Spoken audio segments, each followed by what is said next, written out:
हैट यहाँ हाम्रो राजेन्द्र दाइले के भनिदिन्छ हौ साथीहरु हेर्नुस् त यहाँ हर्के त बौलायो भन्छन् त राजेन्द्र दाइले हैट फेरि के भन्नु भएको बौलायो के हो रानीको छोरो साला हर्के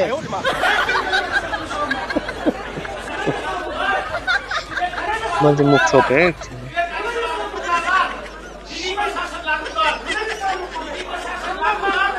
यो रानीको छोरालाई त संसद भवन भित्र छिर्न पनि दिने हैन के यो रन्डीको बानलाई लत्ता हानेर ठोक्रे खानेर बाहिर पठाउनु पर्छ के म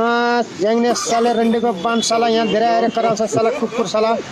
यो रन्डीको छोरालाई भगाउनु त्यहाँबाट आरामी साला चुतिया साला थुक्क साला तेरो मुखमा मुख दिन्थे मैले मुख दिन्थे साले रन्डीका बान साले हर्के गुइठे साला चोर साला कुकुर साला तेरो अनुहार देख्दै रिस उठ्छ के त साला गुइठेको नेपाली जनताले अब तेरो मुखमा मुत्नेवाला छन् के मुत्नेवाला छन् हग्नेवाला छन् तेरो मुखमा म सँगै हुन्थे भने तेरो मुखमा यसरी मुत्थे नि तेरो मुखमा नाकमा कानमा साले मुतेर नि साला तँलाई म यस्तो बनाइदिन्थे साला रन्डीको छोरा साला हरामी साला गाह्रो छ